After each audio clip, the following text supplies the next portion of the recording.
শাপলা কলি তারা দিতে পেরেছেন মানে শাপলাও দেওয়া সম্ভব, এটা পরিষ্কারভাবে আমরা বুঝতে পারছি। কোন ধরনের কারণ, আইনি ব্যাখ্যা, কোন সাংবিধানিক ব্যাখ্যা ছাড়া আবারও একটা নির্বাচন কমিশন এমন একটা পজিশন নিল যে এটা একটা প্রশ্নের জন্ম দেয়।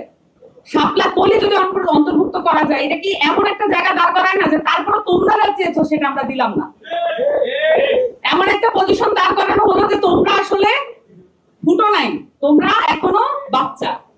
এই যে একটা ন্যারেটিভ দাঁড় করানো হলো, এই ন্যারেটিভটা কার? এটা হচ্ছে বড় রাজনৈতিক দলগুলোর ন্যারেটিভ।